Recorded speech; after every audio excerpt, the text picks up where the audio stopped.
Hello guys, this is your friend and we are back with a new fanfic. Which is What If Naruto Was Born an Uchiha and Care Mother and Father Part 1. And if you enjoy this fanfic then please press the like button and subscribe to my channel for more fanfic like this. And now let's start the fanfic. A boy, age of 7 years, is running through the isolated area between the buildings. It is filled with traditional Shinto-styled buildings. The boy himself is 4 feet 3, which is considerably tall for his age. He has jet black raven hair and azure, blue eyes just like his mother.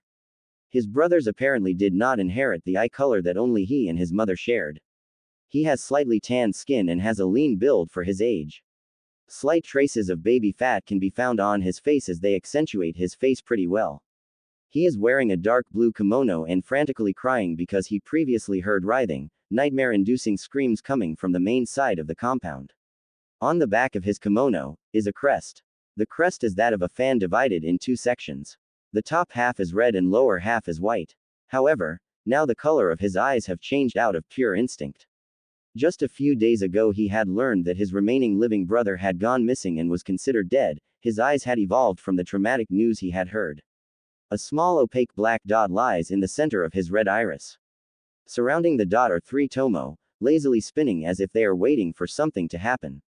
This eye is a rare dojutsu and is considered one of the most rare kekkei genkei in the history of the shinobi world.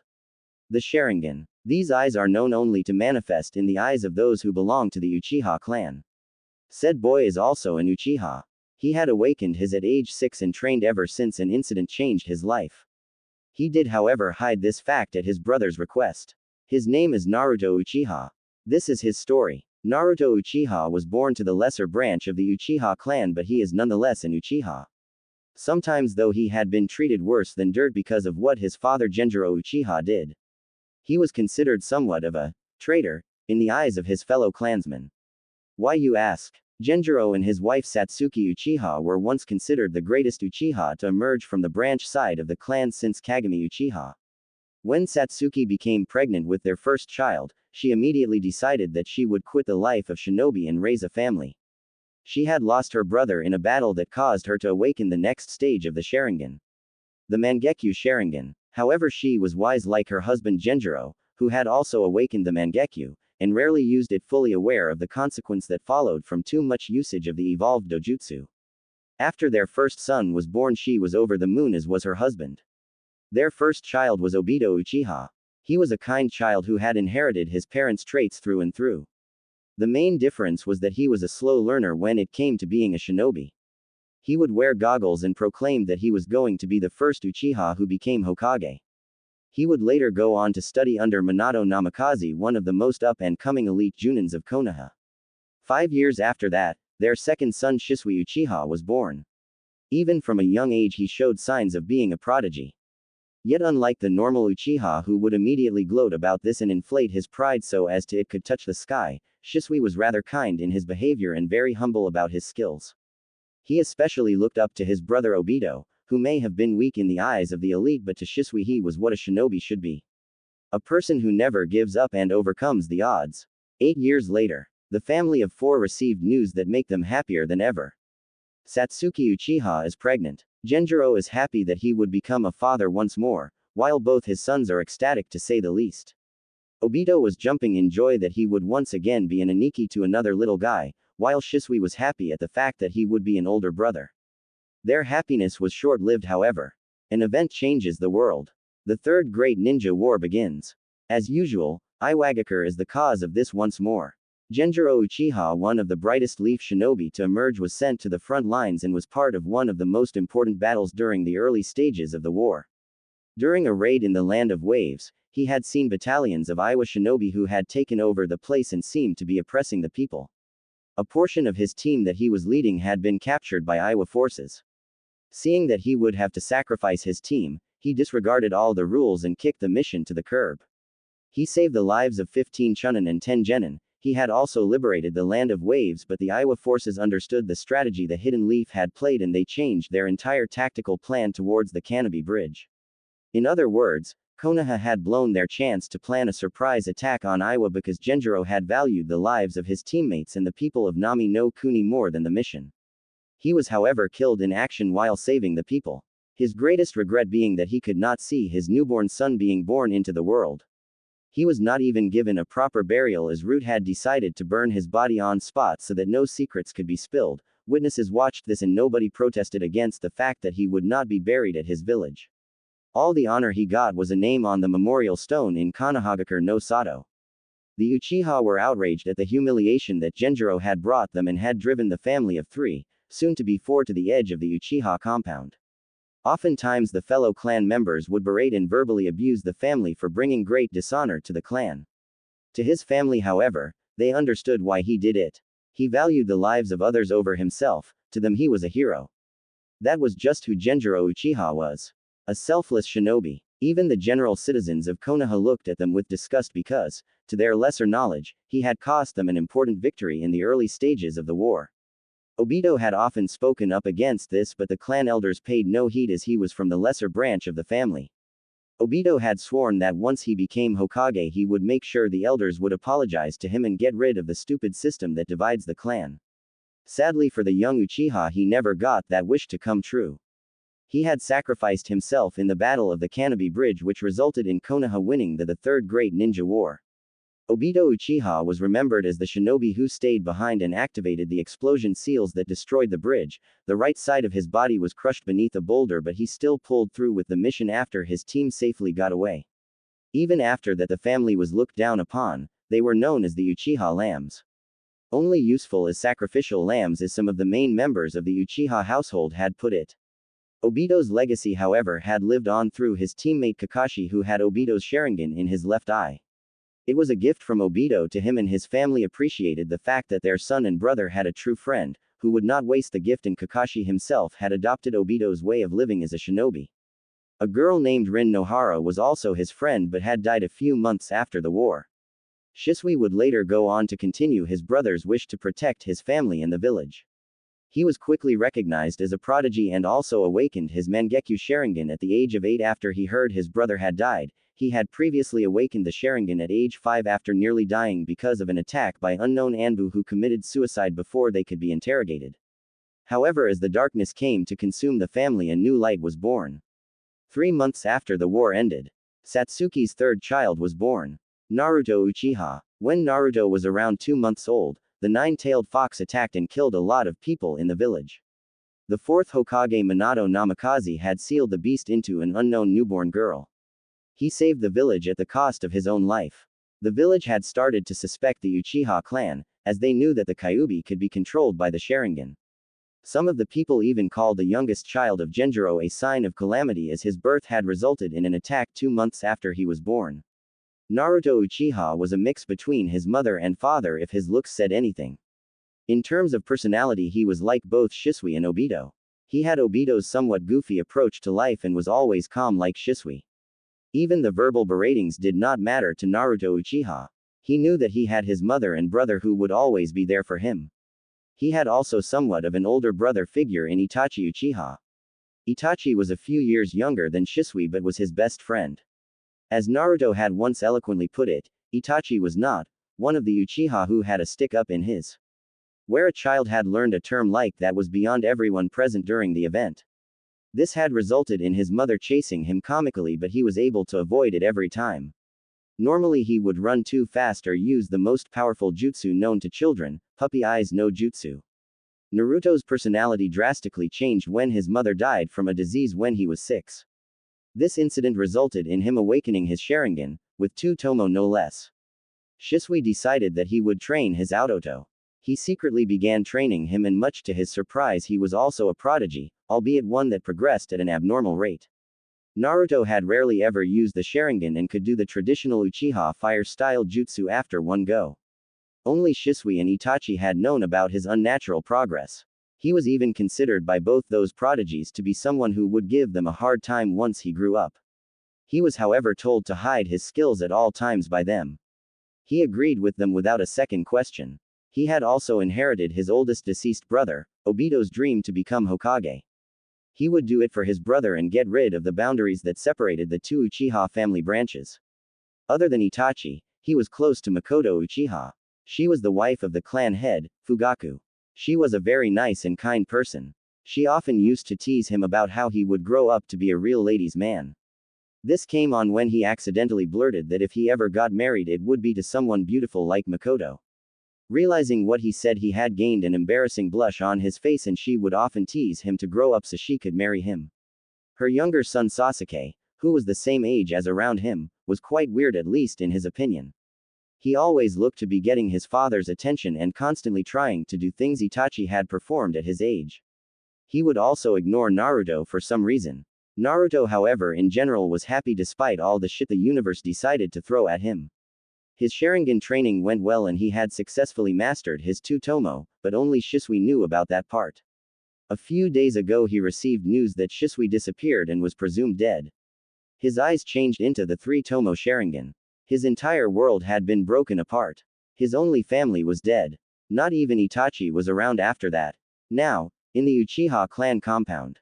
Where is everyone? Unfortunately for the boy, his questions are answered just not the way he wants. The sight before him is what shocked him to his core. Several dead bodies. Everywhere. All the people in the Uchiha compound were lying in pieces, or stabbed horribly as blood gushed out every now and then. He was shaking visibly and scared. He went near the body of a random person and was shaking it. Hey, please wake up. He started crying. What happened? Who did this? Naruto was wailing now. Such a gruesome sight was never meant for young ones like him. I did it. A single cold voice cut through the air in the middle of the night. Naruto knew that voice all too well. There, standing in front of him with his Sharingan spinning wildly before taking on the shape of a Fuma Shuriken, stood Itachi Uchiha in an Anbu uniform. His body was covered with blood that was dripping from his body. His eyes looked like they were aiming to kill him. Hello Naruto, Itachi said and let out a massive killing intent which resulted in Naruto's Sharingan deactivating. Naruto was shaking with fear as he fell onto his knees. His mind only raced to one conclusion. Did Itachi ni do all this? Ida Aki nne. Did you do all this? Naruto asked while whimpering. Yes. You've gotten a lot smarter than before, haven't you, Naruto? Itachi then looked at him more carefully. Perhaps I should kill you next, considering how you're progressing. Then Naruto's world turned black, red and white. The Tsukiyomi world. Welcome to my world, Naruto. Itachi spoke with a soft, threatening voice. Naruto saw that he was hung upside down on a cross and he saw the scene around him. Itachi was killing the entire clan as blood spilled everywhere. It was too much for Naruto. He then saw Itachi kill Fugaku. But what really tore his heart apart was when he drove his tanto through Makoto's chest. She was his guardian after his mother died, and seeing that was his breaking point.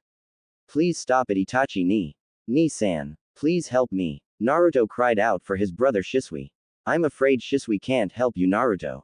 Itachi paused as the scene changed to a waterfall. Naruto saw Itachi and Shisui standing there.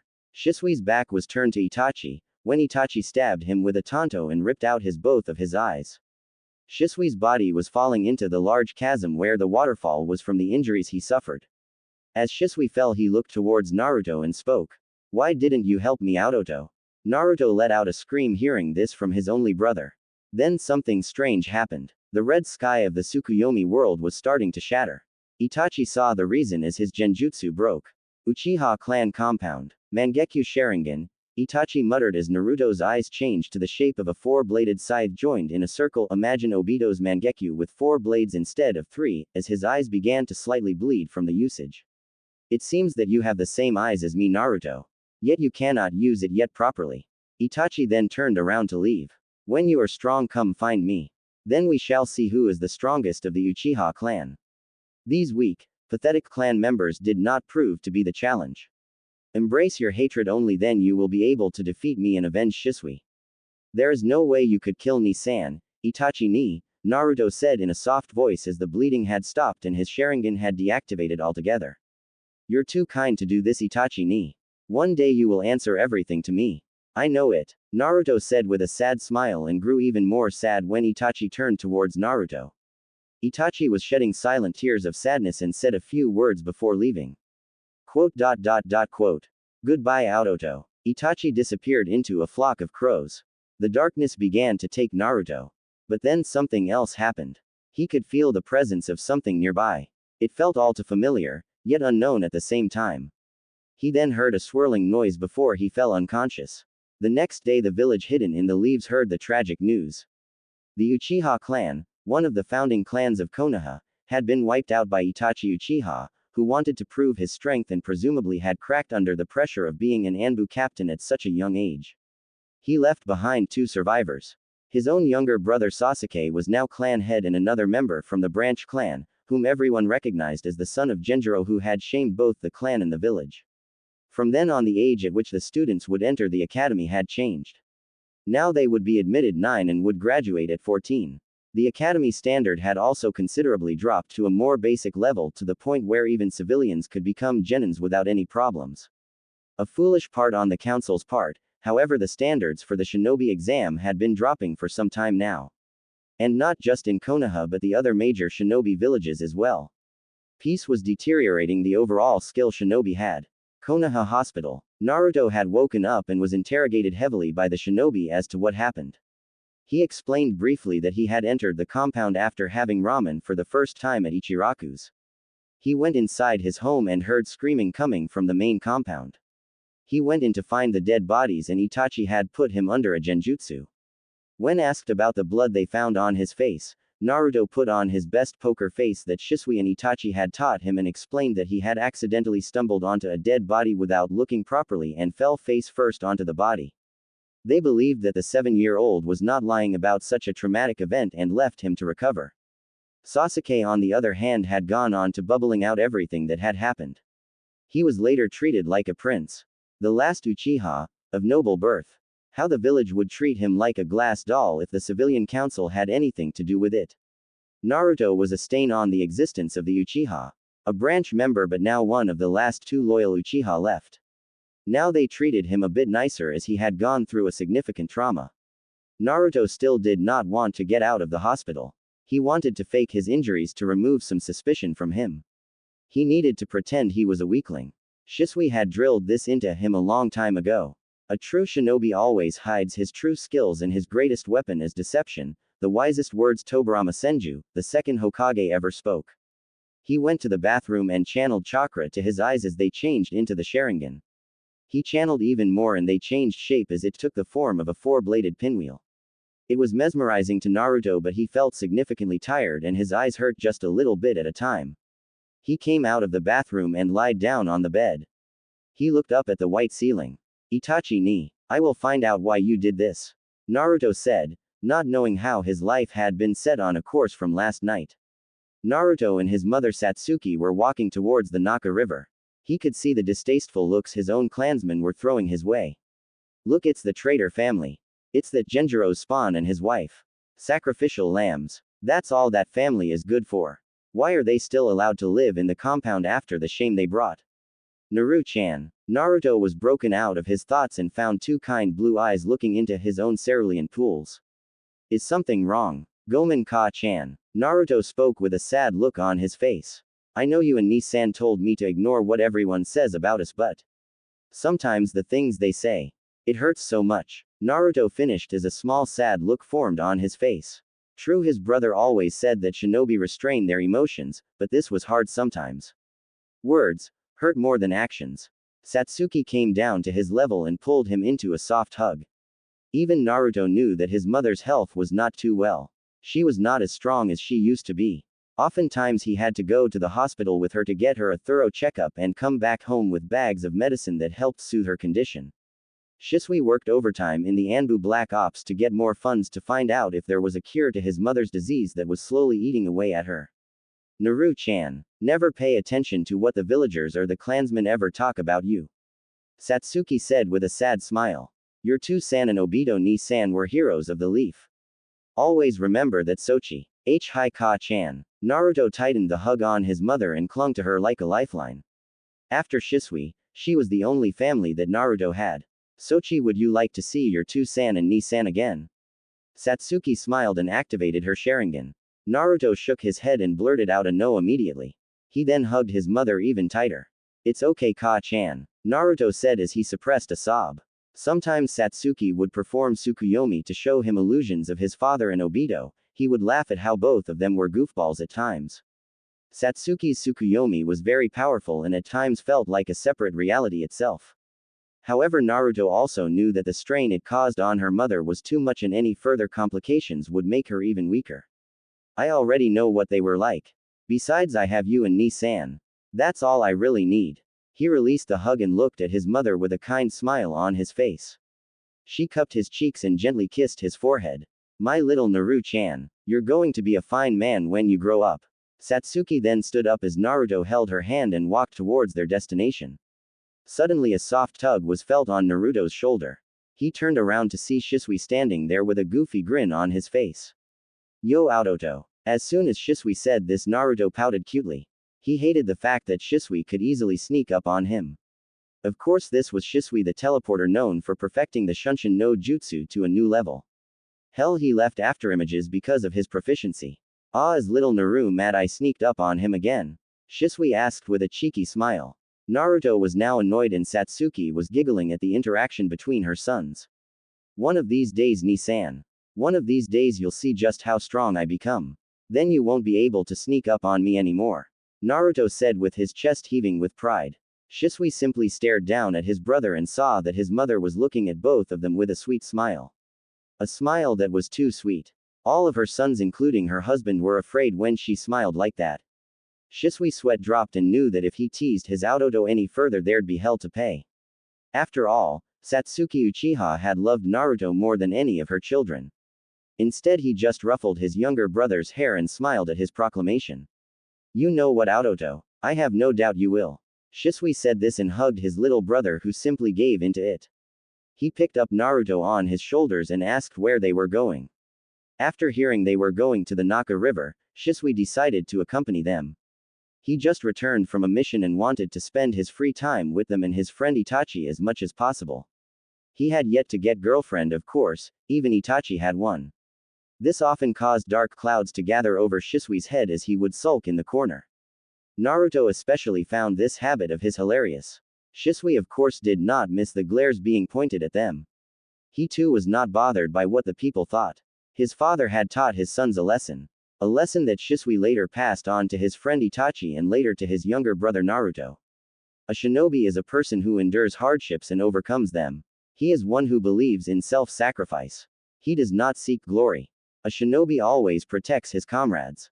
He is the guardian, the shadows. That is the mark of a true shinobi. Naruto was on his brother's shoulder and was looking at his family. In that single moment, only he knew how much he had cherished moments like this. Just you wait, Ka-chan. Ni-san. I'll be even stronger than Tu-san one day. Konoha Hospital. Kanahagakure no Sato, Hai no Kuni. Naruto got up from his sleep and saw that his eyes were bloodshot as tears were still freely falling down his cheeks. Ka-chan. Ni-san. Itachi ni. Oba-chan. Naruto tried to hold back the tears that were still leaking. He could not. Every time he remembered his mother he would break down. His mother was his world when she was alive. Before she died, it was a rare sight to not see them together. After she got sick, Naruto at times refused to leave her side and even fell asleep on the bedside. At one point he even said he does not want to lose any more family and would gladly give his own life if it meant she could be healthy again. Funny how fate wanted to play with his already sad existence and added more chapters that sent him spiraling downwards. There was knock on the door and Naruto gave permission to come in. It was the Sandaime Hokage Hiruzen Sarutobi. The professor. He was known to have mastered jutsu from all 5 elements and was the teacher of the Densetsu no Sannin, the 3 legendary shinobi of the leaf. He had survived all 3 great ninja wars and was a living testament to what shinobi should be. In the back of the mind of the third, guilt was being amassed in a large quantity as he knew he was responsible for the boy ending up in the hospital. Still, more than 45 decades of being a shinobi had enabled him to mask his emotions perfectly, and he was doing it right now as a small fake smile spread across his face. How are you feeling now, Naruto-kun? Sarutobi asked as he eyed the boy curiously. I am doing fine right now, Hokage-sama. Naruto curtly replied and then looked down at his bed sheets. He remembered what Itachi did. All the bodies that were lying around in the main compound. He must have killed off the entire clan. But still, Naruto asked with a silver of a hope, were there any other survivors, Hokage-sama? Hiruzen let out a sigh and had a solemn look on his face. I'm afraid not, Naruto-kun. It seems that Itachi had killed off everyone in the Uchiha clan except you and Sasuke. I am sorry, he added with a sad voice. Hokage-sama. Naruto looked at him curiously. Just before I lost consciousness, I heard a swirling sound. Was there anyone else there? Hiruzen raised an eyebrow at this development. No, there wasn't anybody else there. Did you see anyone? No, Naruto added with a tone of finality. Has there been a funeral yet? No, it will happen in a few hours. Do you think you can make it there without any problems? Hiruzen asked. The boy had been hit with a genjutsu by Itachi. By all rights and privileges he should be in a coma or dead. The resilience in this young man was astounding in Sarutobi's eyes. Hi Hokage-sama. I will have to go back to the Uchiha compound first. I need to go change my clothes in. Naruto added as a grim feeling took him over. He realized something shattering about the compound. No one's there anymore. Do you want me to come with you, Naruto-kun? Hiruzen asked as he knew what sort of mental trauma the boy was going through. It's alright Hokage-sama. If I need your help I will come ask for it. Naruto added with a tone of finality as he bowed his head. Hiruzen nodded and left the room as Naruto was alone with his thoughts once more. He was still sitting on the bed and finally decided to get up and stretch a bit. I should get going. Naruto put on his regular clothes which had been washed and headed out of the hospital. Konoha streets. Naruto was along the road and was getting rather frustrated. The people were constantly giving him strange looks. Usually it would be light glares. They considered him to be a living testament to his father's failure in the war. But now it was a different look. One that made Naruto look at them with disgust as one word came to his mind about the general civilian populace of Konoha. Pathetic. Naruto was annoyed because the same people that gave him ominous glares were now looking at him with a different view. It was a look that Naruto knew very well. Pity. He did not want pity. After his mother died, some people tried to show him pity and he would let his emotions get the better of him. It wasn't until Makoto Obaa-chan came along and helped him with this situation that he was able to temper his emotions more. As he remembered her, he felt a pang of pain in his chest again. She was his mother figure and came every day to visit him. Sometimes when she couldn't, she would immediately be present the next day with some treats for him. She also tried to get her younger son Sasuke to be friends with him. Naruto tried. The keyword being, tried. Unlike his brother Itachi, Sasuke was what Naruto called one of the generic Uchiha. Makoto Obaa-chan had tried to break him out of the stick up my personality, but it seemed that Itachi had inherited her friendly personality. Sasuke was more like his father, Fugaku, in this case. Naruto had met Fugaku a few times and from what he perceived that man believed in might over compassion. It wasn't a bad ideal, but he learned from Shisui that Fugaku had believed that the Uchiha clan should push further in their shinobi arts and he applied this to his eldest son Itachi. Itachi was a very kind person as Naruto remembered, in all aspects he was more like his mother. He was also a dangerous shinobi. He graduated from the academy after a single year at age 7. He became Chunin at 10 years old, he entered and won the tournament by himself no less. At 11 he joined Anbu Black Ops and became a captain in the Black Ops division by the age of 13. Fugaku Uchiha had truly succeeded with his firstborn and was constantly peer pressuring Sasuke to be more like his brother. Naruto suspected this was the reason why Sasuke was so gloom and doom all the time, and that was the reason he wanted to surpass Itachi to gain his father's praise. In contrast to his childhood, Naruto had grown up with nothing but acceptance from his mother and brother. His brother was also a prodigy, was said to be on par with Itachi or even better. Secretly, Sasuke had seen him spending time with his own family in bliss and even Itachi hung out with him sometimes. Sasuke was a bit jealous at the fact that his own mother and brother had spent time with Naruto, while he had to work hard to earn the respect of his father which he recently started to gain. Naruto of course did not know that Sasuke felt that way as this was never shared with him. Naruto shrugged off all the thoughts and felt a familiar noise coming from the depth of his stomach and felt rather embarrassed. He checked his pockets to find that he had some money. As walked down the main town, he still felt the looks of sympathy being given to him as he ignorantly strolled towards the place he had his last meal at. He had more than enough money to satisfy himself to one bowl of miso ramen that he enjoyed last night. Turning around the corner he had found his destination for now. Ichiraku's ramen. There was a familiar fragrance of spices in the air. The atmosphere itself felt very calm inside the said food store. Naruto lazily walked up to the seat and took one for himself. The mid-aged man came in with a kind smile and stood in front of Naruto. Ho, you were the boy who came yesterday. Did you decide to come back for more of my delicious ramen? The man had added with a soft smile. The look in his eyes betrayed him though. Naruto recognized the look, but it was different from the looks the villagers gave him today. It was the same look of sadness and understanding that Shisui, Itachi and Makoto had given him after his mother died. The man was probably trying to lift his mood in a light manner without making him wallow in self-pity. Naruto appreciated this and gave the most genuine fake smile he could muster. Hi, I'll have a miso ramen without the menma please. Naruto said with a stable voice. Sure thing son. Ayame. The man lightly yelled towards the kitchen and gave the order. Naruto had seen Ayame yesterday and to him, she was a pretty cute teenager around the age of Shisui. She had light brown hair and a small beauty mark on the left part of her face. Unknowingly, Naruto was wondering whether she would have been a good match for Shisui. He had picked up a slight bad habit of matchmaking from both his mother and Makoto. He cursed himself internally for picking up such an infectious habit. Okay san. Ayame said as her head peeped out of the edge of the door and her sight fell on Naruto. She also gave a slight smile and talked, oh it's you again. Wait, you never told us your name. What is it? Oh sorry. My name is Naruto Uchiha. Naruto introduced himself and bowed his head a little while a kind yet fake smile that was plastered on his face. This was a strange behavior, to both the man and, judging by their facial resemblances, his daughter Ayame. The Uchiha don't usually bow their heads to anyone, let alone civilians. Now they remembered who he was.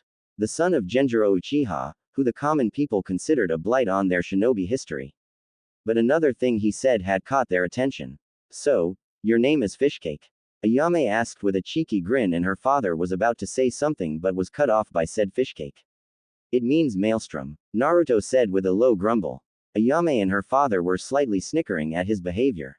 One thought however crossed both their minds though. Nope. He's not a normal emotionless, prideful Uchiha. Ahem. The man said and coughed into his hands as Naruto took his seat again. I apologize for my daughter's teasing. She does that a lot of times. My name is Tuki. He stretched his hand out and Naruto shook it willingly. They began some small chat and then eventually Tuki decided to try and help the boy. So, Uchiha-san, how do you feel right now? Tuki asked with a solemn look on his face. Please call me Naruto, Tuki Oji-san. Naruto said this and Tuki perked up at him calling him Oji-san.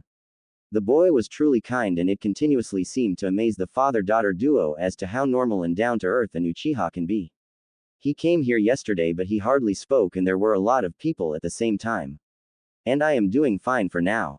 Thank you for asking. Well, remember this boy, anytime you feel like you need to talk or just want some company, don't hesitate to come here. Tuki smiled and put a hand on Naruto's shoulder. Naruto was honestly surprised at the man's actions and for the first time today smiled, lightly. Arigato Oji-san. Then he found that Ayame came forward and placed a bowl in front of him. Arigato Ayame ne-san. Ayame could not help but ruffle the young boy's spiky raven hair. Afterwards, Naruto finished the bowl and tried to pay for it but they insisted that this one was on the house. Naruto exited the establishment with a ghost of a smile still embracing his face. He then noticed that a blonde and red blur raced past him and left him spinning for some reason. All he could make out was that there was some orange in whatever shook his world. What the hell was that? He could then hear some excited yelling of a child coming from Ichiraku's ramen and Naruto deciding to ignore the bizarre event that just transpired, walked towards the Uchiha compound. The Uchiha clan compound. Silence echoed throughout the compound. There were no noises of people walking around, conversing, eating or any general sign of life at all.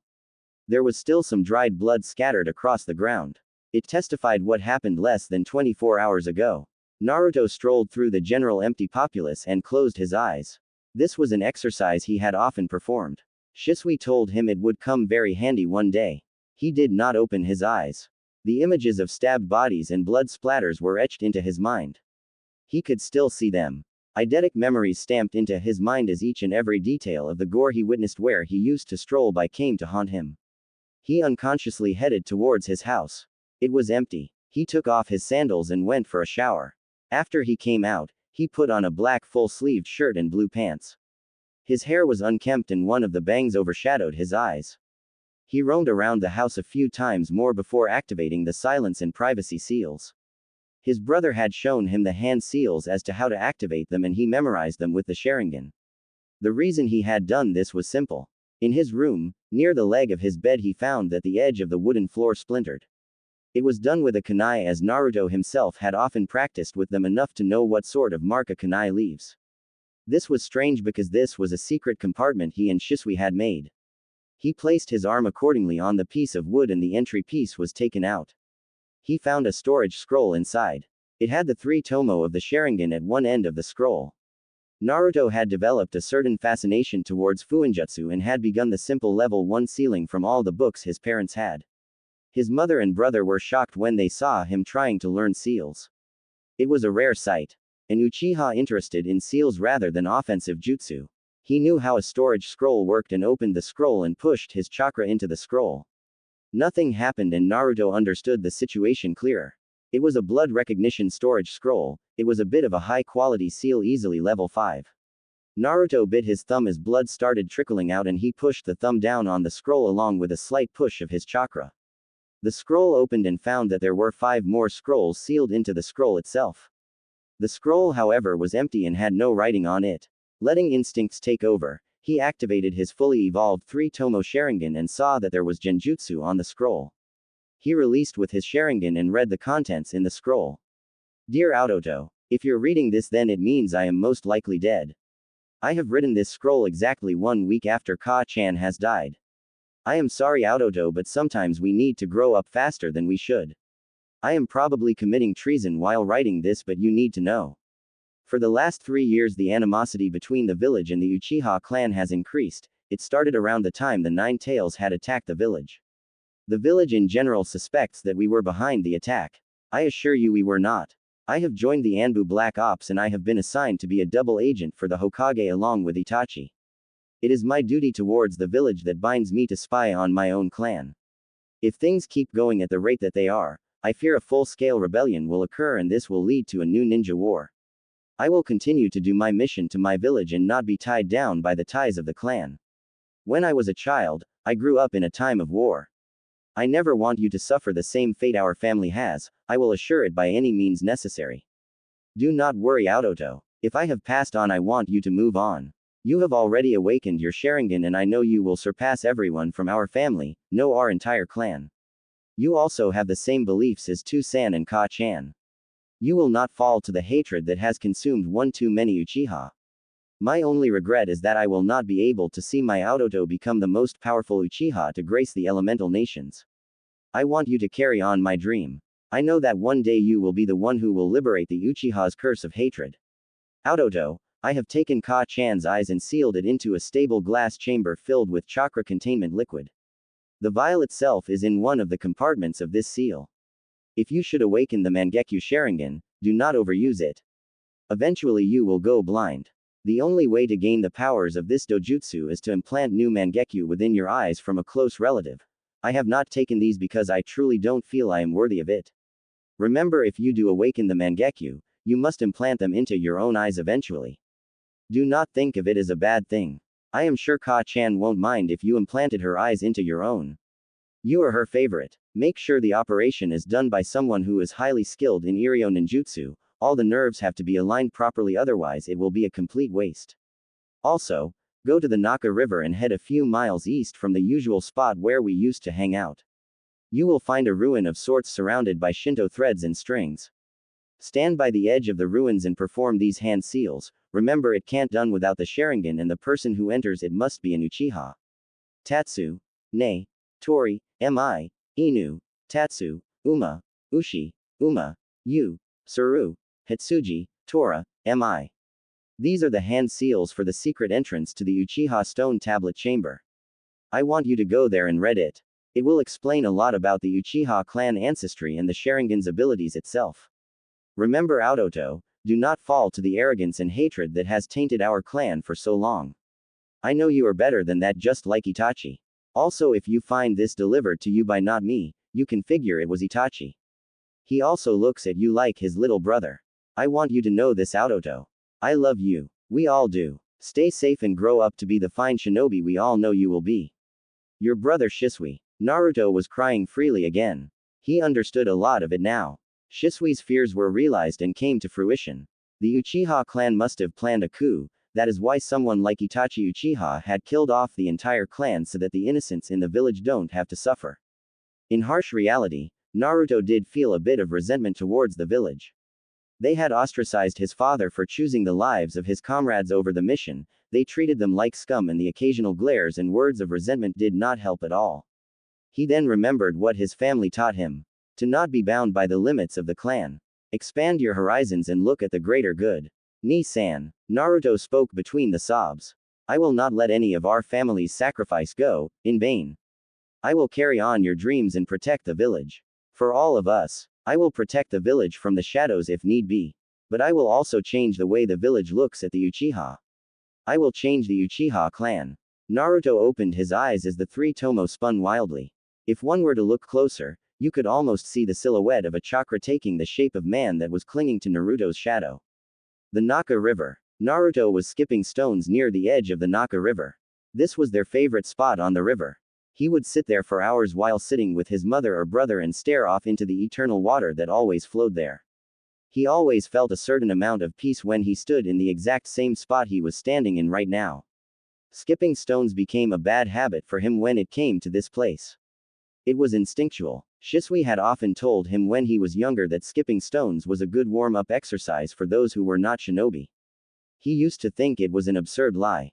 He started skipping stones in a shuriken-throwing fashion at 5, and when he finally started his bukujutsu at 6 he saw that it was not a lie at all. The stones were sometimes heavier than conventional shuriken, and this helped him when he started the actual exercise. Though his brother had often told him not to rely on the Sharingan all the time as he believed it would greatly hinder his progress as a shinobi in the endgame. Many of the clan members had often prided themselves on the fact that they had the Sharingan. The branch member, however, could not proudly proclaim that proud ancestry so easily. Very few members from the branch had awakened the Sharingan. Naruto's eldest brother himself had awakened the Sharingan a few moments before his death, as Kakashi had stated before, whose left eye was one the Sharingan Obito had awakened. Shisui awakened it after he was attacked by some Anbu Black Ops, something that bothered Naruto to this day. Naruto does not remember the story as to how his parents awakened, but guessed that it must have been a similar situation. After a few more stones had been skipped, he started towards the eastern direction of the Naka River from where he stood. This was going to be a very defining moment for Naruto. He found the Shinto boundary and saw the cavern that was digging itself below into the ground. He stood in front of the cavern and activated his Sharingan and looked around carefully for anyone. Right now, he did not fully trust anyone, even more so because this was a clan secret. Anyone outside the clan who had gained the knowledge by inept means would face only one punishment: death. Seeing that there were no chakra signature, he took a moment to contemplate the situation. With the Sharingan, the series of lettered kanji could be seen clearly on a large slab at the surface of the cavern. He then was mentally remembering all the hand seals that Shisui had written down on the scroll and released a large sigh before performing them. Tatsu, Ne, Tori, Mi, Inu, Tatsu, Uma, Ushi, Uma, Yu, Suru, Hitsuji, Tora, Mi. Then the slab raised itself as a light blue colored chakra displayed itself around the corners of the slab. He saw that the slab rose further and was waiting in mid-air. Naruto got down in the dugout earth and saw that there was a stairway leading downstairs. It was dark. Too dark. Naruto let out a small sigh and channeled Kaden chakra to his palms after performing the Mi and Tora hand seals. The flame lit in his palm and he noticed that the slab that was suspended in mid-air had come down and closed the entrance. Well, at least the slab knows what it's doing. Naruto muttered as he looked at the walls with pure distaste. All of the walls seemed like they had been maintained properly, but the color was somewhat depressing. To him at least. Plain gray. Just like the Uchiha mindset. How boring. At least make it an interesting color. Naruto then remembered the red and blonde blur that left him dazed earlier today, and the other color he noticed. Like orange. On second thoughts, no. Who in their right mind would wear orange? It must have been my imagination. Somewhere in the Leaf Village. A girl 7 years of age stood at 3 feet 8 inches tall and was grinning with her eyes closed. She looked like a mad scientist with that grin on her face. She had light skin and had 3 faint whisker marks on each of her cheeks. Her face had baby fat, which was an added factor to her bubbly cuteness. Now she opened her eyes and a deep violet shade could be seen clearly. Her hair, sun-kissed blonde hair, had streaks of red in it, was smooth and flowing. It was done in twin pigtails. She wore a orange hoodie which had some blue in it and wore orange pants as well. As if it couldn't get any worse, it was neon orange. It stood out way too much. All of a sudden she sneezed. Someone must have caught my prank.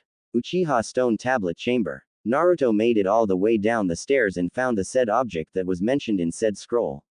The Uchiha Stone Tablet. It was granite in color and seemed almost as ancient as the village itself. Of course it was. It was here before even the village started. Naruto went over and started to read the stone tablet. It was unreadable. He activated his Sharingan once more and saw that he could now understand what was written on the tablet. The first contents of the stone tablets had contained general notes of the Sharingan. Its function and abilities to copy any jutsu down to the last detail and make a perfect copy. It had however failed to mention the fact that there was no guarantee the copied jutsu would be as powerful as the original jutsu it was derived from. Shisui had explained this to him a year ago. It also contained information on the maturity of the Sharingan, stating that the minute each Sharingan I obtains 3 tomo the Sharingan has been perfected. The next content was the details on the life of Madara Uchiha. It seemed strange to him. Why would the stone tablet have writings on Madara Uchiha? He then saw that some of the notes themselves were left by Madara himself. It contained notes on how Madara played a huge part during the era of the Warring States and was considered to be one of the most powerful Uchiha in existence. He had often fought against the Senju clan of the forest and particularly against their leader at that time, Hashirama Senju. Even then he was considered the god of shinobi. After years of never-ending conflict between the two clans, the Uchiha and the Senju contracted a peace agreement between the two and formed the first ninja village. It came to be known as the village hidden in the leaves. Every other elemental nation then adopted this system and hence, the shinobi villager per nation system came to be. Sometime after Tobirama was made Hokage, Madara had defected from the village and went on his way becoming a rogue ninja. He swore that he would get rid of the paradox created by the village system and bring true peace. That was his opinion that was scribbled into the tablet. He returned with a vengeance. Armed with the 9 tails, he fought against Hashirama Senju and changed the entire landscape that forms the border of the Hai no Kuni. The devastating effects of their ungodly battle is still present today. It is now known as the Valley of the End. 2 titanic statues of Hashirama and Madara were erected there as a testament to their historic battle. To the Hidden Leaf Village, Madara Uchiha was a traitor. He was the definition of everything Konoha ever went against. All the people generally regarded Madara to be nothing but a malevolent force in the shinobi world who only knew how to create mass-wide destruction and chaos. The Uchiha clan themselves held a high disregard for Madara. He was the reason why, according to them anyway, the village would always suspect them. He was the ghost of the Uchiha clan. Ironic how they ended doing the exact same thing he did only some decades apart. To Naruto however, Madara Uchiha was a target. A level that no other shinobi could ever reach. When he once said that he wants to reach Madara Uchiha's level, his mother gasped and bonked him on the head. Naruto never understood why people looked towards Madara in such an antagonistic way. Sure, he went against the village. He brought the Kyuubi and fought Hashirama Senju. He threatened to destroy Konoha itself.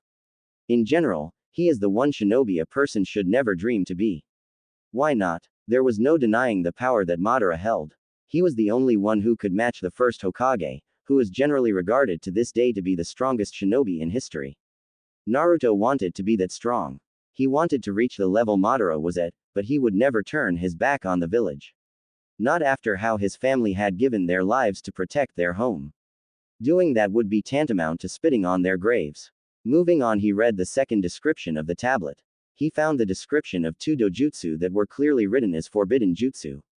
They were kinjutsu and absolutely forbidden to use. Regardless, Naruto read on. The first one was Izanagi. It was a powerful genjutsu that was cast on the user instead of the victim. When the Izanagi is activated, the boundaries between reality and illusion are discarded for the user. For a brief amount of time, the caster of the Izanagi is able to control their state of existence, i.e., warp reality for themselves. The main usage and purpose is for the user to cast off injuries or mortal wounds as mere illusions, and then fade away, only to return to reality unscathed. The price for this genjutsu was also too high. Once the caster would use the Izanagi, they would permanently lose the light from one of their eyes. They would become blind from which eye the jutsu was cast. It was also stated that many Uchiha members had abused this jutsu and got lost in the power of the Izanagi, which lead to inner conflict within the clan. Members would fight each other over the supremacy of their visual prowess, and the usage of the Izanagi became a common phenomenon, leading to the death of many members. Seeing this, the Uchiha clan had come up with another jutsu to counter this jutsu specifically. It was the perfect counter to Izanagi. This visual kinjutsu was known as Izanami. Izanami was different from Izanagi in many aspects.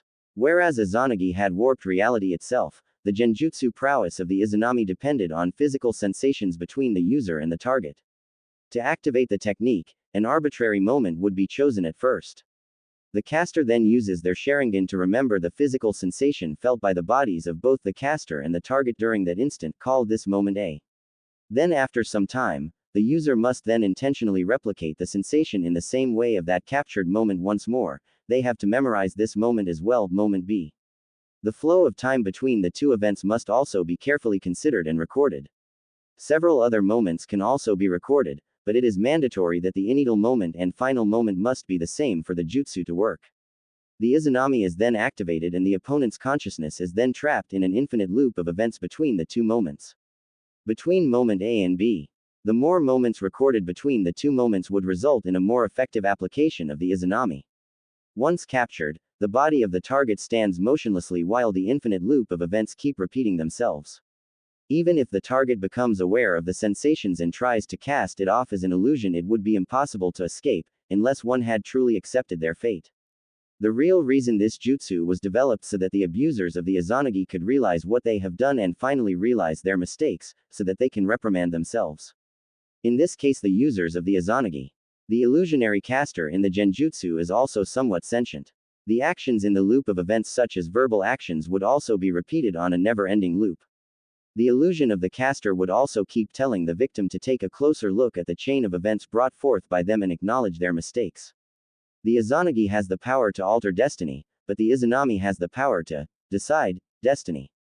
As the same case with Izanagi, the usage of the Izanami also causes blindness to take over the eye from which the genjutsu. Ironically, the Izanami is not to be used on enemies, but on friends who have lost their way, and is used as a means to help them find themselves again. Naruto was deeply affected by the two kinjutsu he read about.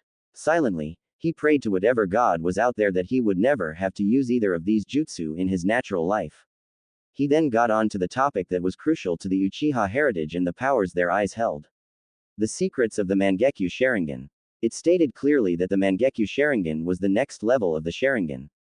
The only way for a person to achieve the higher power that is known as the Mangekyo Sharingan is through killing the person who was closest to you. Naruto now frowned at that statement. Something's wrong with that statement. It's almost like as if someone wrote that there on purpose. Naruto had awakened his Mangekyo Sharingan without killing anybody. He was pretty sure that his parents and brother had also awakened theirs without killing anybody that was close to them. They couldn't. They were just not that sort of people who would kill a person they love, they hold dearly to their chests. The same could be said for Itachi. The whole statement itself caused Naruto to disregard whatever information the tablet may present next. Still, curiosity took the better of him and he kept on reading. The stone tablet had nothing else written on it. But Naruto knew better and remembered the words Shisui had written and activated his Mangekyo Sharingan. It stung a little bit as he closed his eyes for a moment before opening his eyes. The four-bladed scythe wheel present in his eyes. Maybe it's because I am not strong enough to wield it yet. Gotta do this quick. He then read the tablet once more and found out about the abilities the Mangekyo Sharingan grants. The first one was Tsukuyomi.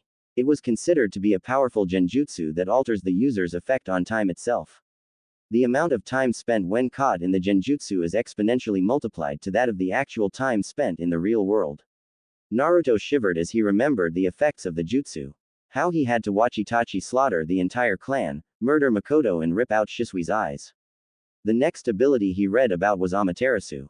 Amaterasu was a visual jutsu that depended on precise visual focus. Upon the mere intensity of the gaze, black flames would conjure on the location and incinerate the object. The Amaterasu flames could not be extinguished by any normal means. Only the caster of the jutsu has the ability to negate the flames, and that too requires great focus. When left unattended, Amaterasu will continue to burn for 7 days and 7 nights before extinguishing on its own. I wonder if it can be sealed. Naruto mused as he remembered Shisui sealing a fire jutsu into a scroll. Must be one hell of an elemental capture seal to seal flames like Amaterasu. Now came the part that scared Naruto a bit. The Koto Amatsukami. It was considered to be the perfect genjutsu that a Sharingan user could ever hope to awaken. The Koto Amatsukami would literally invade the mind of a subject and implant ideas. Absolute control over the mind while the victim would have no idea that said person is under a genjutsu. The victim would be entirely convinced that every action they are taking would be according to their free will. However, the drawback was that to fully utilize the effect of the Koto Amatsukami, both eyes would be needed to perform the genjutsu on a perfect scale. Such a powerful genjutsu. In the wrong eye sockets, this can cause widespread panic. Naruto then went on to read about the infamous space-time jutsu of the Mangekyo Sharingan. The Kamui. The Kamui had 3 abilities. One was that the user could create a void or a black hole on a small scale to transport a certain object to a personal dimension of said visual jutsu. The second ability was a transportation technique that took the user itself to the personal dimension, and then reappeared to a certain location whose entire geography was well versed into the mind of the user. The third and most dangerous ability was intangibility. The body or chosen parts of the body would not exist in this realm and phase through whatever attacks that would be cast at them. The severe drawback of this ability was that the user could not attack in this state and had to materialize to attack. This gave the opponents the time to attack within that same time frame. Every jutsu has a weakness. Naruto muttered to himself. This is what Itachi had once taught him along with Shisui. Even an invincible jutsu like the Kamui had a weakness on this scale. To most it would seem invincibility, but a seasoned shinobi could exploit this weakness and use it to his advantage. Naruto then read the next topic, which was both exciting and bone-chilling for him. The Mangekyo Sharingan could control tailed beasts. Quote. The Mangekyo Sharingan was capable of enhancing every other power the user had. Even a normal genjutsu would be nearly 3 times as powerful. The Mangekyo user would be able to control a tailed beast through their visual prowess and for all intents and purposes, turn the mighty beasts into pets. Naruto figured that Madara must have controlled the 9 tails through this. It was also mentioned that Tsukuyomi and Koto Amatsukami are the perfect genjutsu to control tailed beasts. Of course, powerful genjutsu other than these could also control, but to a much lesser scale. They could, however, suppress the chakra that a Biju or its Jinchuriki would be moderating. This was way too much information for Naruto to handle. Thankfully, he had brought along a scroll and was furiously writing down all the contents of the stone tablet. He would later evaluate all the writings and make his own conclusion. Then came the next ability granted by the Mangekyo. A technique. A technique that is considered the pinnacle of the power the Mangekyo holds. The ability to summon an ethereal warrior's body around the dojutsu user's body. It acted as both as the perfect defense and a brutal offense. The Susanoo. The Susanoo was considered to be the final ability that the Mangekyo manifests. Legends state that the Susanoo itself is capable of holding on its own against tailed beasts. Naruto figures that the entire situation must depend on the user. Just having the Susanoo and utilizing the Susanoo properly are 2 completely different things. The Susanoo itself consists of 5 stages. The first stage would form a rib cage made of pure ethereal chakra. Each user had a different colored Susanoo. This stage acts mostly as a defense. The second stage forms a skeletal head and hands which can be used to attack the enemies but has a limited range unless the user moves along with the Susanoo activated. The third stage has ethereal flesh covering the Susanoo and allows more mobility. In some cases, the Susanoo has 2 additional arms protruding out. Usually this happens in the next level. The fourth stage has a shroud of armor covering the Susanoo, increasing its already sturdy defense. This one also allows the Susanoo access to weapons in accordance to the user's abilities. The fifth and final stage of the Susanoo is called the full-body Susanoo. It is stated clearly in the stone tablet that, those who see the perfect Susanoo facing down on them don't live to tell the tale. In this form it is said to be at the same heights as the tailed beasts and has a complete body. It consists of 4 arms, covered by reinforced armor and a prominent Tengu nose. It also has a certain long-range weapon known as the Magatama which is hurled at the opponents. It can easily cause widespread destruction without much effort. However, the prices for all the magnificent abilities that the Mangekyo is the same. Vast amounts of chakra usage and exhaustion. There is also a very important factor about the usage of the Mangekyo Sharingan. Those who overuse their eyes will eventually go blind. The only way to retain the light of these eyes is to replace your original eyes with the Sharingan of another who has awakened the Mangekyo themselves. This will cause the two Mangekyo to overlap and negate the blindness caused by the usage. These eyes are known as the Eternal Mangekyo Sharingan. Naruto then closed his eyes for a bit and deactivated his Sharingan. He sat down and unsealed a water bottle that he brought with him. He knew there were still some things to read, so he activated his Mangekyo once more and started to read. The next passages of the stone tablet shocked him. The stone tablet was apparently created by Hagoromo Otsutsuki, better known as the Sage of Six Paths. The stone tablet was his creation and the passages inscribed were written by him. Apparently he had fought his mother, who was considered to be a cruel godlike being. She was considered to be the first user of chakra. She had eaten the fruit of a forbidden tree and obtained the ability to mold and use chakra. Later on, her son, Hagoromo, had also inherited her powers and had a legendary dojutsu known as the Rinnegan. This was considered to be the most rare and powerful of the three dojutsu. His mother Kagaya Utsutsuki had used the tree's power to reflect a never-ending genjutsu off the surface of the moon and trap the people in the infinite Tsukuyomi. Hagoromo later defeated his mother and freed the people with his Rinnegan. The Rinnegan apparently granted its users powers that was unlike any other and gave them the ability to use yin and yang chakra. Later, the tree from which the fruit was eaten had come to life and took the form of a hideous beast with one lone eye and 10 tails. This beast was known the Jubi, the 10 tails. The Sage of Six Paths later fought the Jubi, who had come to wreak widespread destruction and reclaim the chakra that was stolen from the tree. The sage then defeated the Jubi and sealed its chakra into himself. He later separated the Jubi's chakra into smaller parts inside his body. They took the shape of 9 different beasts with different amounts of tails. They were later known as the tailed beasts. Hagoromo then roamed the world and spread ninjutsu. He became known as the father of all shinobi. Hagoromo had 2 sons. The older had inherited his mental energy and his ocular powers.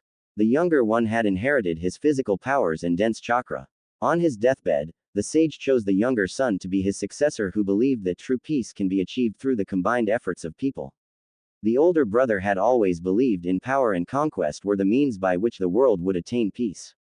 After the sage died, his sons had fought time and time again. The tailed beasts had reformed and each went their own way.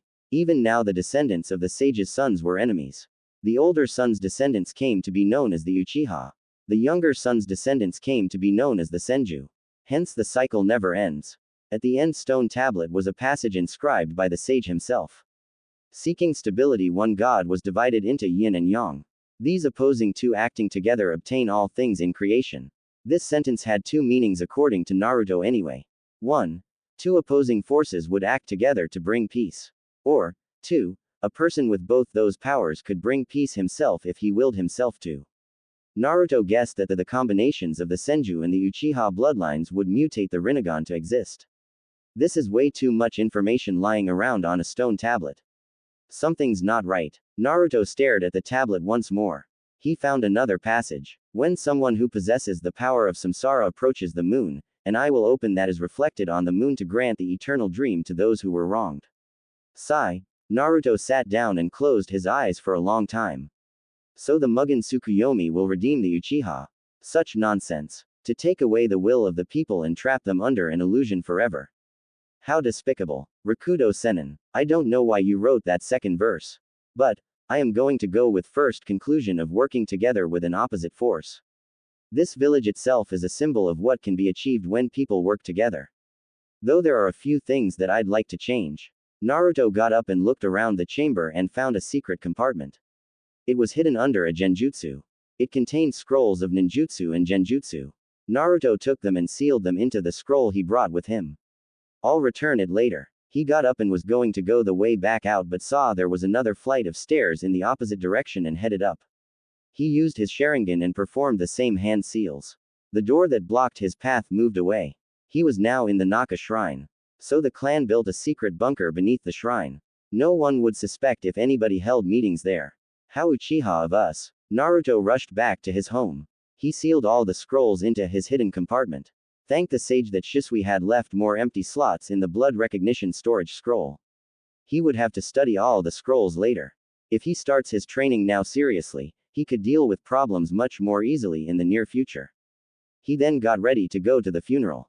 He took a good look at his room with his Sharingan to memorize where everything was.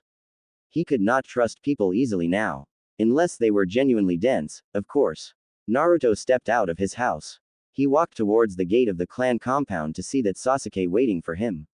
This was a strange sight for him.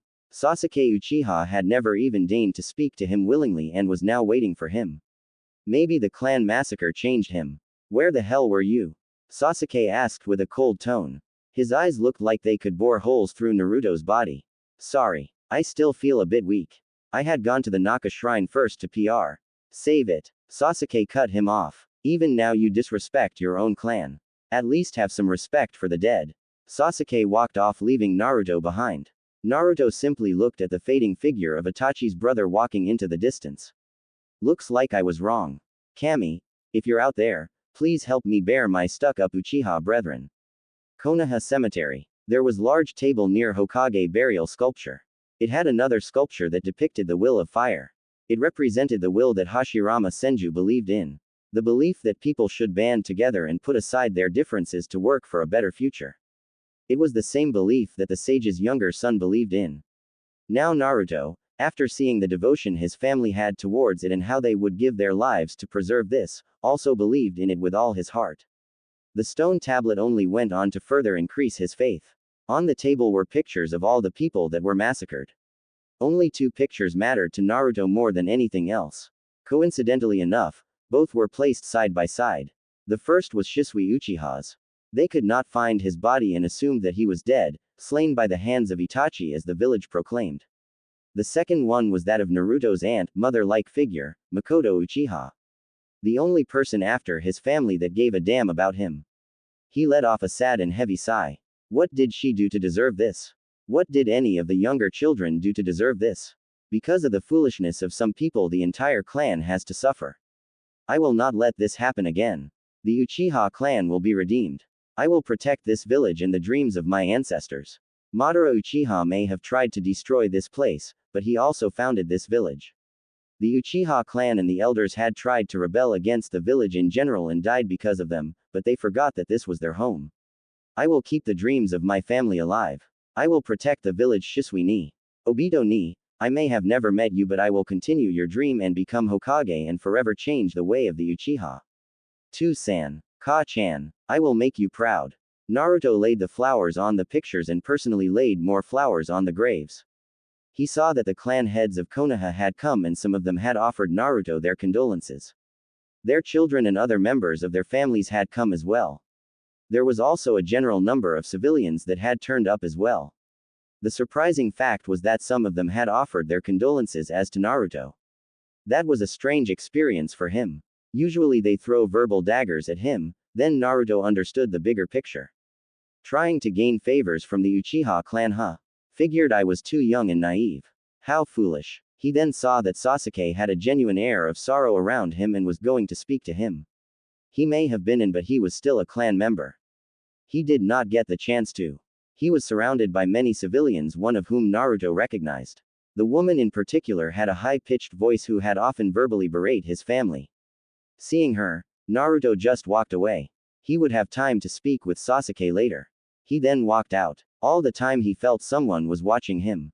Naruto's house, Uchiha clan compound. Naruto activated the privacy seals which he saw from the scroll. Apparently Shisui had gone to great lengths to secure the house with seals. His fascination towards Fuinjutsu had often drawn scoffs from fellow members of the clan, but Naruto now saw the advantage of it. He would later have to study it to a great extent.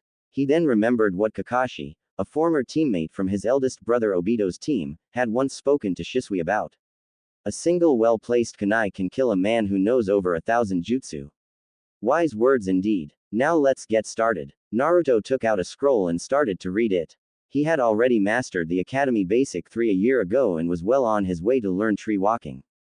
Though his Bukujutsu, without the use of Sharingan, still needed more work. According to Shisui and Itachi, Naruto had low Junin level chakra but not much of a control over it. Then he finished reading one of the many scrolls that Shisui had left him. Solid clones. Takes up a strenuous amount of chakra. So this is why shadow clones are forbidden jutsu. But then again, it has mental and muscle memory shared functions, meaning the user receives all the memories and experiences of the shadow clone. This may help more than I thought. Naruto released a sigh and studied the scroll in front of him a bit more. I have a lot of work to do. Time skip. 2 years. In the Naka Shrine secret chamber. Kaden. Gukaku no Jutsu. Sweden. Taihouden. A large ball of fire met with a large projectile of water head-on. The bright red flame slowly, but surely consumed and overpowered the sphere of water and headed towards the caster of the water jutsu. Upon impact, the boy consumed by the flames popped up into smoke. Damn it. My water style is still this weak. The caster of the fire jutsu yelled in frustration. The caster himself is 4 feet 6 inches and he still had spiky hair that just reached his forehead and 2 bangs framed the sides of his face while some of it went back down to his neck. He wanted to grow it longer but he decided against it. For some reason, him and his eldest brother Obito had some resemblances to their ancestor Madara. If Naruto kept his hair longer then he would unmistakably look like him and this would cause more turmoil for him. The village had ordered the massacre of the Uchiha clan because of an attempted coup, and if he starts to look like their greatest traitor then he'd be executed before he had a chance. Over the last 2 years Naruto has been training himself vigorously. The shadow clone jutsu in particular helped more than he would admit. The problem was that until recently he could make only 1 clone and then by the end of the day he'd be exhausted both from training and the maintenance of the clone. Now he could make 3 and go around easily. In terms of chakra he had low Junin level. His control with chakra was better than he thought he would have though, probably around low Chunin level. He recently finished tree walking or in his case, wall walking. He had begun secretly training on water walking when Sasuke wasn't around. That was coming along nicely too. If he had more time without looking over his shoulders constantly he could have finished it in a little over 10 days. Last year he had discovered that he was a natural sensor. Strangely enough he sometimes felt people around the Uchiha clan compound and he figured it must have been Anbu or Danzo's men. Shisui had particularly left behind warnings about the man named Danzo Shimura and told Naruto to avoid him at all costs. Apparently he was the head of the foundation or root as some called it. They were a set of ruthless black ops who obeyed Danzo more than the Hokage. Naruto had become a little paranoid by the end of the 8th year of his life. He had dedicated his free time entirely to training. Ever since he learned about the change in the academy curriculum he had gotten pissed off. How did Konoha think that basic Bukujutsu, the Academy 3 and some chakra theory would help prepare them for the real world? It was a cruel and terrible world. Naruto was a living example of what the shinobi world could do to you. Shisui had also told him to make sure to bash the civilian council as much as possible. They were pointless and when the situations are maneuvered properly their decisions can be made absolutely useless. He had unknowingly started to become what he did not want to be. An antisocial Uchiha. He himself did not even realize when he started to outright become annoyed by the general people. People would sometimes try to speak, he brushed them off albeit in polite manner. Unlike a certain Uchiha who merely, ed and walked away with a cold glare. He could have sworn he heard a banshee shriek during one of the incidents. The only people that Naruto ever spoke was the Hokage and Sasuke. The Hokage, being the kind old man he was genuinely cared about Naruto. Even after the whole incident with his father, he remembered hearing from his mother and Shisui that old man Hiruzen never berated them and considered the villagers to be fools if they could not recognize the importance of Genjiro and Obito's sacrifices. He was one of the people Naruto would sometimes even smile with. With Sasuke, it was more of a need-to-know basis. He had basically started asking him whether he knew any jutsu and what Itachi did to him during the night of the massacre. Naruto simply replied that Itachi had caught him in a genjutsu and kept showing him the events of the massacre and then Naruto would choke back some sobs. Every time he spoke about that he remembered the scenes of Shisui's eyes being ripped out and Makoto being stabbed. He had puked a number of times when remembering this. But, he also remembered why Itachi did this. If the Uchiha clan did go through with the revolt, successful or not it would lead to a war. The world didn't need a 4th great ninja war. Also, with Sasuke he wanted to know if Naruto knew any jutsu to which he replied that he knows the basic henge jutsu and kaden, ichi, the most basic fire jutsu or if you could even call it a jutsu. Kaden, ichi was simply molding chakra and producing a small flicker of a flame on your fingertip, even academy student could do it. Sasuke then, with arrogance, asked if he could perform the great fireball technique. Now Naruto, being the kind person he was, would have said the truth and smiled. But ever since he read Shisui's scrolls and the Uchiha stone tablet, he did not know who to trust. So he lied. He did not know the fireball jutsu, and in a rare show of kinship or clanship, Sasuke showed him how to do the fireball jutsu. Naruto nearly smirked at the size of the fireball. He could make it twice as large as that and fire it 4 times, that was his limit back then. Naruto had thanked him, but Sasuke, once more being the infant he was, brushed him off and treated him like the branch member he was. Naruto kept his anger in check and constantly reminded himself, this is Makoto Oba-chan's son and Tachi-ni's brother. Don't kill him. Apart from them, he would sometimes speak to the father-daughter duo of Ichiraku's ramen. He had even stopped his visits there once, learned to cook properly. Thanked Kami, his mother left scrolls upon scrolls of her delicious recipes. He had even invited Sasuke for a little lunch one day, but Sasuke refused. But one thing was certain, Sasuke behaved much more socially with him, more than he did with the entire village in general. He'd have to fix that, but eventually even Naruto stopped trying and minded his own business. He started to just focus his time on the various scrolls left by his brother and the other scrolls he discovered at the Uchiha stone tablet. His fully evolved Sharingan training was coming along nicely, but it did leave him visibly strained after long-term usage. He did not attempt to use the Mangekyo because he knew that not only would he go blind from usage, but he would also leave him with a case of chakra exhaustion. If his body could not handle the Sharingan without strain, how could he even hope using the Mangekyo in his eyes? Fuinjutsu and Bukujutsu were coming along greatly as well. He couldn't start Kenjutsu because he did not have a blade. He always thought that Shisui looked so cool with his Tanto. In terms of Fuinjutsu, he was midway through Fuinjutsu. This had played a large part on his chakra control and understanding. He still did not know why people underestimated the power of seals. They were deadly if used properly. Naruto thanked Shisui, who had copied these from the Uzumaki clan's sealing scrolls. They were an extinct clan who specialized in Fuinjutsu and Kenjutsu. At least that's what Naruto learned from history books at the library. They were also cousins of the Senju clan. They had created various seals that could seal tailed beasts into humans, making them Jinchuriki. Hashirama's wife was Mito Uzumaki, who is still considered to be the most dangerous kunoichi to ever walk in the elemental nations. Now Naruto is fairly confident that he would be able to fend off against low chunins with fair ease and probably draw against mid-level chunins. He would start weight training later, as Shisui's training scrolls had indicated. He had often spent time at the library for hours without saying a single word, unless he couldn't reach the upper shelves, which he didn't need most of the time. Naruto now once again took out a piece of chakra paper and channeled his chakra. It split into 3 parts. 2 parts in equal size, one had literally caught fire, which indicated his high fire affinity, and the other one crumpled up significantly. The smallest part was soggy. This indicated that Naruto had natural affinities for fire, lightning and wind. His water was significantly weaker than his other 3 affinities. He was currently working to increase his affinity for water but was failing. He figured he would have to do water-based chakra exercises to get a better control over Suiten. He sighed and realized that someone had entered the Naka shrine. He went upstairs and saw that it was himself, or rather his clone. He dispelled the clone and sat in the shrine for some time. The great thing about shadow clones was not only the shared knowledge but also the physical benefits that came with it. He had experimented with this once last year and left a shadow clone at home and do chores, but also to relax and sleep for a long time. Needless to say, when the clone dispelled, Naruto felt more relaxed and felt like some of his energy had returned. He was sure that his family was smiling from heaven at seeing his useful deduction. He wasn't wrong. Satsuki Uchiha was a happy woman right now. Back to the plot at hand, Naruto once more peeked into the stone tablet chamber and saw that there were no visible traces of the jutsu that were fired there.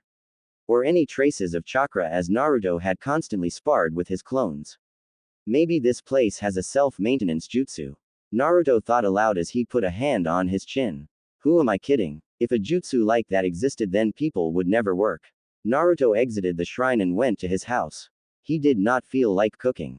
Tomorrow would be a somewhat important day for him. The academy would start. It's going to be a long and boring 5 years. I seriously hope there are interesting people there. Naruto said with a mumble. He then looked at the clock and figured he'd go out to eat today. Maybe I should go to Ichiraku's. I haven't exactly been nice to them recently. Naruto put on a deep blue shirt and changed into some black shorts. The shirt did not have the Uchiha clan symbol. Why, you ask? 1. He didn't like to flaunt it off and put a giant target mark on his back. 2. From what he learned from Shisui's notes, he would soon have to face the bane of the Uchiha clan. Fangirls. Naruto shivered at the thought of them. The way Shisui had specifically written about them, he was outright scared. Naruto shrugged the terrifying thoughts aside and decided to go out. Konoha main town. Naruto walked by as generically as he could. He mostly avoided making eye contact with the people. Over the years he had started to resent the people because they showed they were two-faced opportunists. The same people who glared at him, now greeted him with smiles. He kept his stoic face up while suppressing the emotions he felt. He found his desired location and entered Ichiraku's. Welcome to Ichiraku's. How may we owe Naruto? It's been a long time, my boy. How are you? Tyuki exclaimed with genuine happiness and surprise. Naruto couldn't stop small grin from appearing on his face. I'm fine, Tyuki Oji-san. Naruto bowed his head and sat down. How have you and Ayame-ne-san been? I'm sorry I can't visit as much as I want to. It's alright, my boy, Tyuki said while placing a reassuring hand on Naruto's shoulder. I'd be lying if I said I know how you feel. But as I said before, we're here if you want to talk. Ayame said that you were probably the most polite boy of your age. Naruto embarrassingly scratched the back of his head. Geez, Oji-san. Don't say it like that. So can I have some ramen? Well, of course you can. Which one will it be? I'm not sure. Let's go with one of your choice. Naruto smiled and said this. Well said, Ayame. One pork ramen with extra toppings. Make it special, we've got a VIP here. Tyuki's statement made Naruto feel sheepish and warm at the same time. They're really nice people, Naruto thought with a small smile. Okay, Tu-chan. Ayame's voice came from the kitchen in the back room. Naruto waited for a few minutes and then Ayame herself came and immediately ruffled Naruto's hair while asking him where he had been with a glare. Naruto shrunk under that glare. It was the same one his mom and Makoto Obaa-chan gave him. Why are women so scary? Naruto had been sweating bullets and gave a polite and believable explanation. He was genuinely surprised by the delicious taste of the ramen. It was far more superior to the miso one he had. He finished it and paid for it much to the annoyance of the Ichirakus and then had some small talk with them. At one point, the Konoha Academy topic came up and Naruto mentioned that he would start his journey tomorrow. Oh, so you'll be attending the academy as well. Good luck, Naru-chan. Ayame exclaimed as her face got annoyingly close to Naruto's, who turned red and shifted his gaze. Ayame and Tyuki giggled at his shyness. One thing caught his attention though. Ayame said he would be attending the academy as well. Ayame-ne-san? Naruto asked with some nervousness. It was somewhat of a personal question as Naruto thought. Is someone you know going to start the academy as well? Aren't you a smart one, Naru-chan? Ayame said. In fact, Kasumi is going to start the academy as well. Is she your little sister? The way Ayame spoke indicated excitement on sibling level.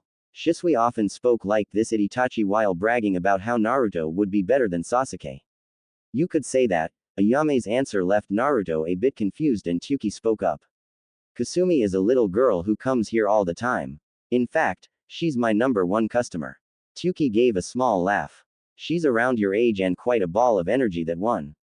Oh, wait, why does she come here all the time? Aren't her parents with her? Naruto asked and saw the sad looks on the face of the Ichirakus.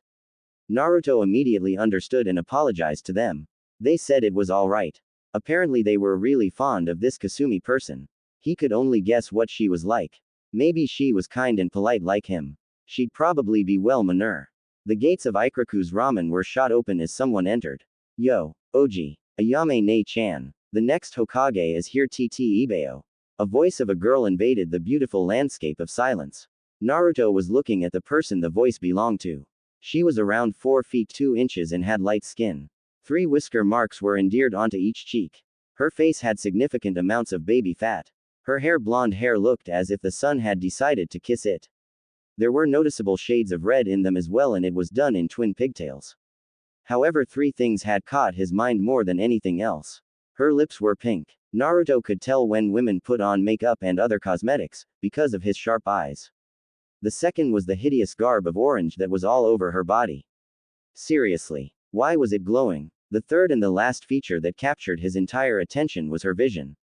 Deep violet eyes. They looked so happy and full of life. It was entrancing. Naruto was lost for a moment in those violet shades as Ayame coughed to get her attention back. She had a cheeky grin on her face, one that mirrored the ones Makoto had. Before Ayame could say anything, the orange-clad girl spoke up. Ha! Said girl was pointing at Naruto. You have girly hair. She then laughed. Naruto's sweat dropped. She doesn't even know me and is openly criticizing me. Well Naruto, I'd like you to meet Kasumi. Our #1 favorite customer. Tsuki said as Kasumi came up and took the seat that was a bit away from Naruto. She was grinning and Naruto wanted to speak to her more, but against his better judgment decided not to. He could speak to her later. Well old man, I think I'll be leaving now. Naruto got up from his seat. Thank you for the meal. Tsuki and Ayame also said goodbye to him. Naruto smiled at them both and saw that Kasumi was looking at him with a strange expression on her face. It was kind of cute actually. But Naruto never voiced it. He looked straight at Kasumi while he was still smiling. See you later. Naruto left and exited the store. Kasumi was sitting silently in her own thoughts and eventually spoke up. Oi Oji, who was that girly boy? Kasumi then exclaimed. Tsuki and Ayame were looking at her with piqued interest. Kasumi's never asked about anyone before. That was Naruto. Why did you want to know? Tsuki asked. Meh, no reason. I just wanted to remember the name of the girly boy. Kasumi said as she gave a grin again. Ayame's eyes glinted. Oh my, Ayame said as she was smiling. Kasumi, do you like him? Ayame rolled her tongue at that one word specifically. Somewhere in an alternate dimension, a cute blue flying cat sneezed cutely. Kasumi asked with a deadpan expression. What do you mean Nei-chan? Kasumi asked with confusion clearly evident on her face. Sigh, you'll get it when you're older. How about some ramen Nei? Ayame asked. Yup. Kasumi exclaimed happily with her hand in the air. She was then waiting for her glorious ramen to arrive. But now she had another thought in her mind. That girly boy didn't stare at me like everybody else. Naruto, huh? I think that means fish cake. Achoo. Naruto sneezed while he was walking back. Who the hell would be talking about me? Naruto thought out loud. He then saw a couple of civilians huddled up together. He could sense something weird about them. I know that scene all too well. Usually when he saw civilians huddled up and keeping a hush-hush manner, he knew they were planning something. Most of the time it would include them berating him and his family. He deeply hated this and he would be damned before he let these worthless bags of flesh and blood do something about it. Luckily for him, he had some gear with him, including an extra crow mask that belonged to Shisui. He hanged himself to look like an Anbu and put on the crow mask. Thankfully he was suppressing his chakra to a near civilian level. Whatever you bastards are planning, I am not letting you get away with it. Naruto scanned the area for any other Anbu. To his surprise there weren't any around. Anbu Black Ops should be stationed. He then sensed a large amount of them being gathered at the Hyuga compound. 2 other were also fighting judging by the signatures. Some Kumo delegates had arrived today and this shit went down. Of all days. He silently followed the crowd while jumping from rooftop to rooftop. Some of them had stones in their hands. He was a bit surprised to say the least. When they used to say those things to him and his family, they never even once thought about getting physical in their beratings. Everybody knows. You cross an Uchiha, you die. Main clan member or not. Long before Naruto knew it, he was in the red light district. It was a bit of a rundown and probably the least cheap place to live. It also was the spot for drunkards and thieves. Thankfully there were no rapists around anymore. Ever since he heard rumors from Shisui about some snake lady or something like that. Seeing the spot the action was about to take place, Naruto was going to turn around but something caught his eye. A walking set of familiar neon orange. On top of it, a mop of blonde hair with some red in it. What is she doing here? Oh right, why is the crowd moving after her? The mob of 8 people silently made their way following Kasumi. Then one of them threw the rock at her. It hit her arm quite violently as she dropped a fox mask. Naruto, enraged, immediately activated his Sharingan. How dare they, to hit a child like that? His gaze turned towards Kasumi and he gasped. What in Kami's name? Naruto was staring wide-eyed. Her chakra network's level were off the charts. It was ridiculous. Even Shisui and Itachi didn't that much chakra. It was way too much for anyone. He decided to move in an act, but the next words of the villagers froze him in his steps. Take that demon. Yeah, hit her some more. Why did you do that? Kasumi asked while she was crying. Those violet orbs showed so much hurt as she clutched her arm in pain. Some people in the mob actually stopped their rant. Nato felt as if someone stabbed him with a kunai right there and then. Why did it hurt so much? Was it because she was an orphan like him? Or was it because the villagers had ganged up on 7-year-old girl like that? Because you're a demon. You killed our families all those years ago. What are you talking about? I never did anything to anyone. The girl was openly crying now. Because you're a demon. You killed our families all those years ago. Wait. That much chakra. In her. Don't tell me. Yondaime. Why would you do this to her? Shoot up, you demon. The leader yelled as a mad look came to life on his face. He picked up another stone and was aiming that for her head. He threw it, but it got deflected by another rock. Who did that? Who dared to save the demon? I did it. Zasu. A cold voice was heard by everyone. They looked for the source. They were a bit worried because of the way the last word was uttered. What's wrong? Speak up. The voice was resounding from everywhere. Hey, someone go get a chunin. They can. Yes. The voice said once more. Get a chunin. That way I can find out who else is going to hurt this little girl. The leader then felt a cold sharp metal being pressed onto his neck. Everybody else gasped. There standing before them was an Anbu Black Op. Ruthless killers, all of them. They were the elite ninjas of the village who dealt in assassinations. What was one of them doing here? They were visibly shaking as concentrated amount of killer intent hit them. One of them had peed. Tell me, you bastard. The Anbu with the crow mask spoke. Do you wish to die? No sir, have merc. The man didn't get to finish as he felt the metal being pressed even more as a small trickle of blood flowed from his neck. Do you know what I am?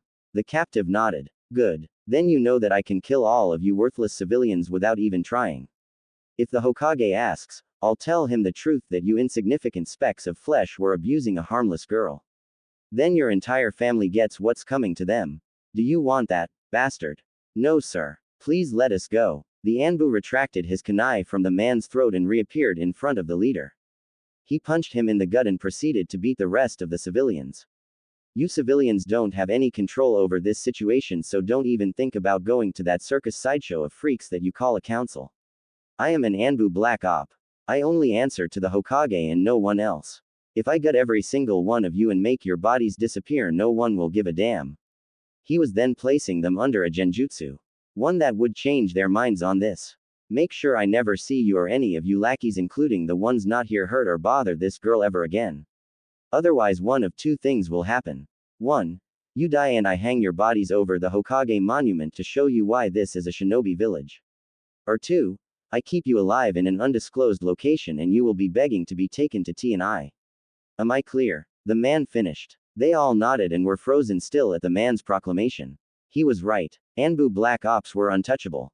If the civilian council even thought about raising this, they'd be kicked out before you know it or worse. After a few more moments he hissed at them and they all ran away. Crow then looked at Kasumi. She was still crying. Puffy eyes. Go to your home, the man said with an final tone. Oh okay. The girl got up and was walking away. She turned around once more. A small smile made its way across her face. Thank you. She ran away into the distance. Her figure was shrinking until it disappeared. Naruto felt strange and he looked around.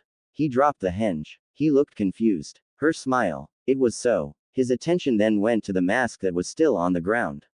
He could feel her signature and decided to go after her. He followed her signature to her apartment.